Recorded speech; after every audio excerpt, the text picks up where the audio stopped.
In this video, we're going to be talking about the atom, and then we're going to look at what isotopes are, and how to calculate the atomic mass, as well as define mass number and atomic number. So we started with section 4.3. Which is talking about the atom. And the atom is considered to be, again, the building block of elements because it's like the smallest particle. And it was supposed to be indivisible. But of course, now we know that we certainly know about the major subatomic particles, and there are a lot more subatomic particles that we don't cover within the scope of this course. But here in this picture, you can see a aluminum foil, and you see the densely packed atoms of aluminum that make up this foil. So so the first postulation of atoms within the elements was made by Dalton, and it's named as the Dalton's atomic theory. All right, so this was before there was scanning electron microscopes, and you could actually visualize the atoms. And so it's remarkable that this theory still holds even now. So this was done in abstract as like postulates, meaning that it was more like a hypothesis, but then of course it stood the test of time, and it's now a theory.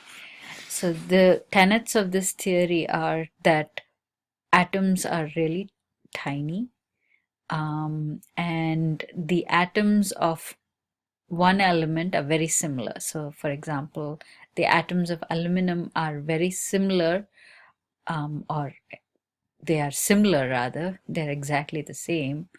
But when compared to atoms of, say, iron, they're different, all right?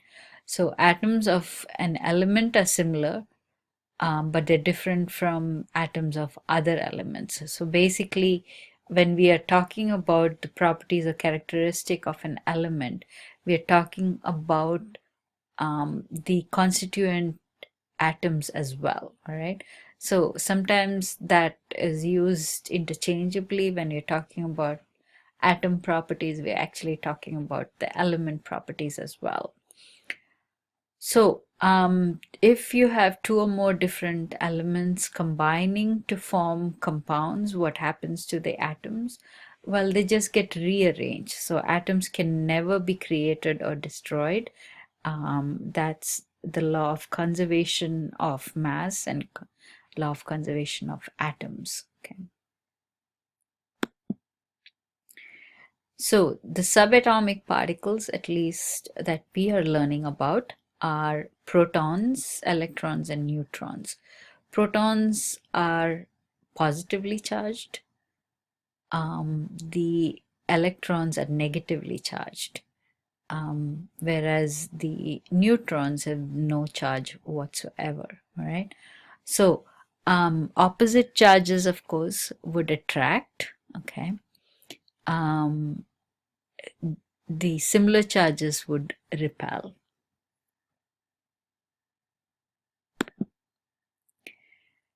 So how are these protons, electrons, and neutrons arranged within the atom? So the first experiment that was done was by J.J. Thomson, and his proposal was the atom was like a plum pudding, meaning that it was more like a positive pudding in which electrons were distributed. All right, so the whole thing was positively charged, and within that were the negatively charged electrons distributed. So he also did propose that the electrons from his experiments have much less mass compared to the protons.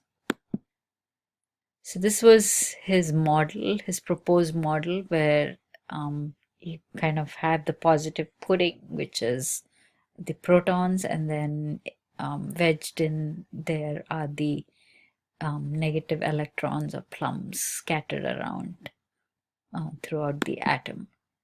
But however, Rutherford's experiment totally dispelled that view of atoms.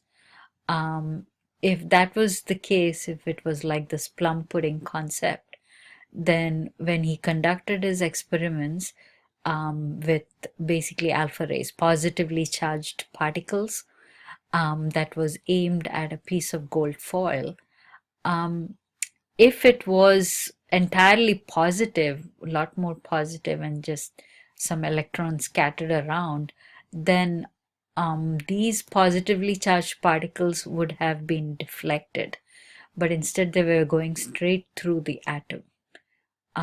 So he concluded that there were protons, but in certain areas, in very densely populated areas of the atom. And when those positive particles that he was beaming through came into contact with those dense positive areas, then they became deflected. But the rest of those positive rays were just going right through the atom, as you can see here. All right, so he has a source of the alpha rays, the positive particles, and he sends it through a gold foil, and most of them, as you can see, are just going straight through. All right, some are getting deflected. All right, so you can see here some are getting deflected. That's only when they're hitting a certain area where it's densely positively charged, and then they get deflected. Otherwise, most of them are just going straight through. All right, this shows that most of the atom is just a lot of empty space, but there is an area within the atom which is very densely packed, and that's where those protons are located. So basically, the atom structure had to be revised, where it was proposed that the nucleus is kind of located in the center of the atom, and that contains protons and neutrons, and that's where the mass of the atom is concentrated. Whereas the rest of the atom around the nucleus is a lot of empty space, and that's where electrons occupy this empty space around this nucleus of the atom. So, if you look at a single atom of lithium, for example, it has the red ones are the protons, and the light blue ones are the neutrons. So as you can see here, it has 3 protons and 4 neutrons. So a mass of 7, because each proton and neutron has a mass of 1 unit, atomic unit. And so, and then if you look at this picture, you can see that the atom is a lot of space. You have those 3 electrons that balances out 3 protons. So atom is neutral. So if you have 3 positives, you need to have 3 negatives to balance it out. And as you can see, the nucleus looks like a tiny little pinprick. All right. So the diameter of the nucleus is 10 to the negative 15 meters. All right. Very, very small diameter. And the atom diameter itself is 10 to the negative 10 meters. So again, the atom is an invisible particle.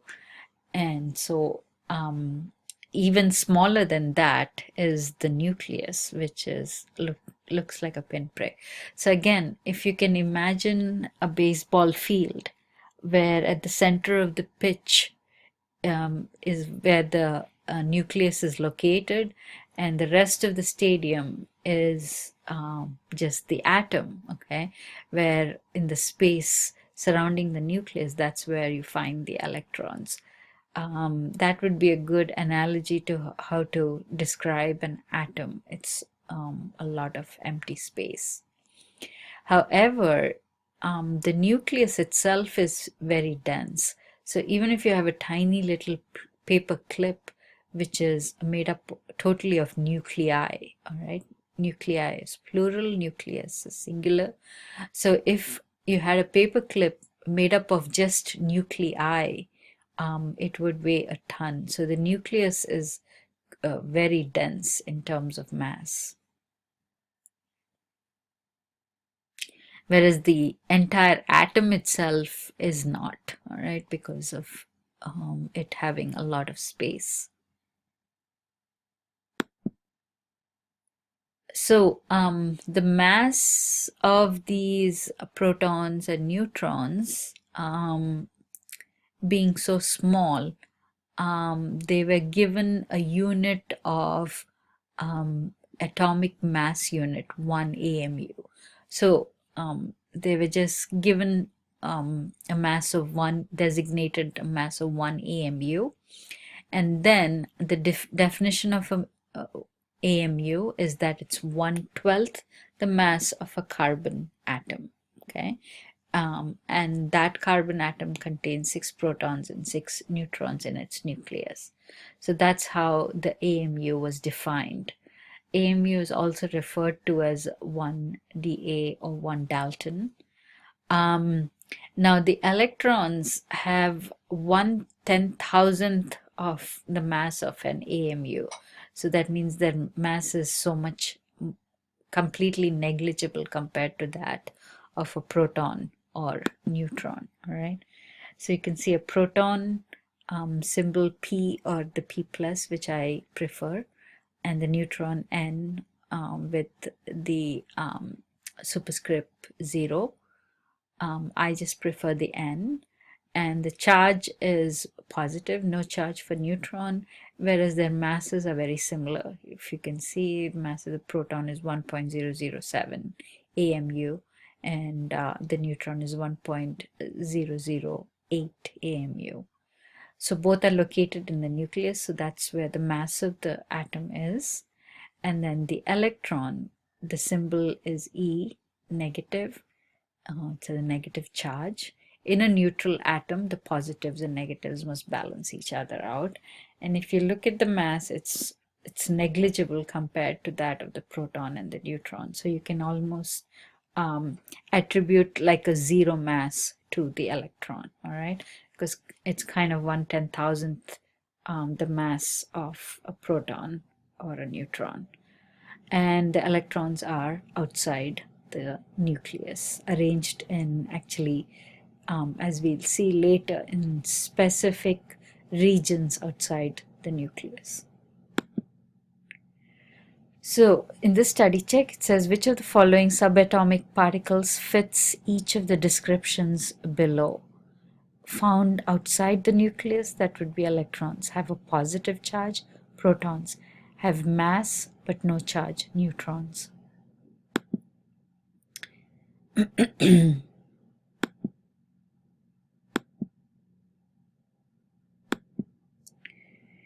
So in section 4.4, we are going to be looking at defining atomic number and mass number, okay? Atomic number is the number of protons, and the number of protons must equal the number of electrons if the atom is neutral, right? Mass, on the other hand, is the number of protons plus neutrons. Atomic number identifies an element. The number that you see in the periodic table on top of that element is its atomic number, its identity. Right, we'll stop here and continue this.